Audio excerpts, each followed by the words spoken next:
Hello. My informative speech is about how can senior citizens still afford to take prescription drugs. I will now begin. I want you to close your eyes. Imagine your mom needed prescription insulin, but the insulin costs so much that she has to choose between either making the house payment or taking the crucial medicine she needs to stay alive. Which way would you want her to choose?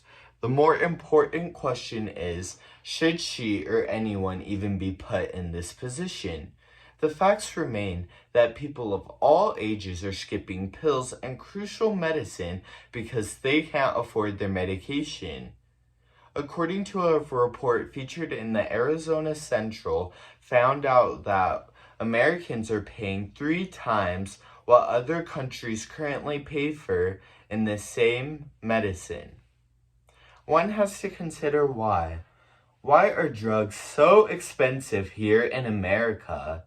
When does the price become so high that someone like cancer sufferers can't afford to take their needed drugs? According to the American Association for Retired People, known as the AARP, has tracked the prices of drugs ever since 2006 and found out that the prices have risen much faster than the prices of other goods and services. In fact, in 2020, the prices for the most commonly used medications increased 2.3%, while the general rate of inflation was 1.3%. Let me share with you some scary examples.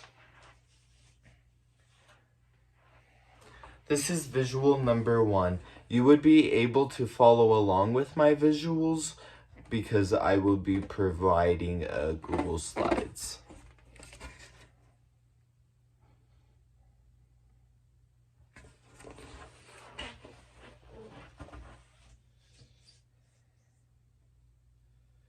Gilead Sciences brand name drug retail price increased of 6.1% in 2020, which is 4.5 times the rate of its general rate of inflation. Revlimid, a cancer medication, increased by 186,234 in 2015 to 268,319 in 2020. Between 2015 and 2020, Victoza, a diabetes medication, increased by 42%. Between 2015 and 2020, Lyrica, used to treat fibromyalgia, increased by 47%. It would almost cost someone $20,000 for a year's supply of Lyrica and Victoza. The average senior takes 4 to 5 prescriptions each month. With these prices increasing, how are they affording them? According to the latest research from multiple AARP reports, this is visual number 2.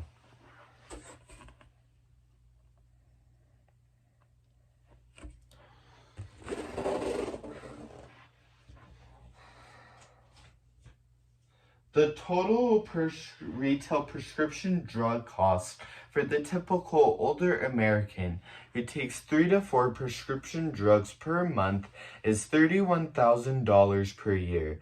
This is more than the $29,650 average annual income for them. So what are these people supposed to do? Is it fair that Americans are stuck paying the highest prices in the world for prescription drugs?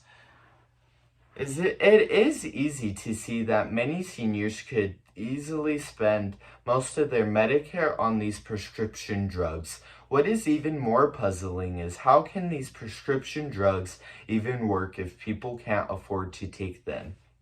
The research is arguing that we are reaching the point that Americans can't afford to take these needed drugs.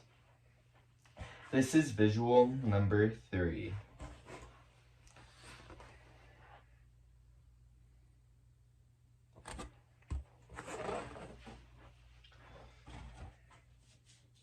According to the 2021 investigative report featured in the Arizona Central found out that Medicare already spends $129 billion annually on prescription drugs for seniors.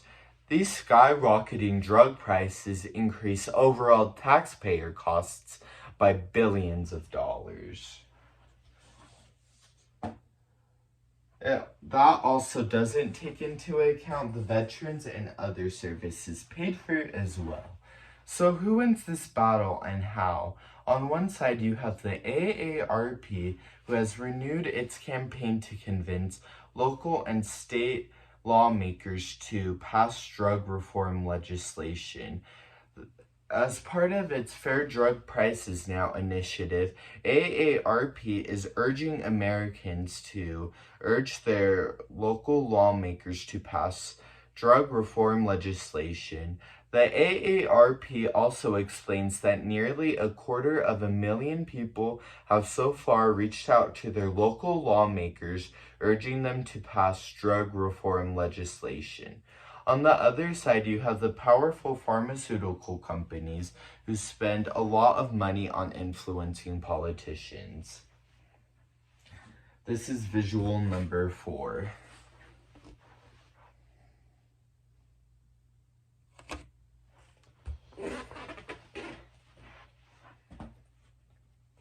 In fact, according to a 2020 Mad in America report, the pharmaceutical and health product industries spent a total of $4.7 billion on lobbying the federal government, $877 million on state candidates and committees, and $414 million on presidential and electoral campaigns from 1999 through 2018.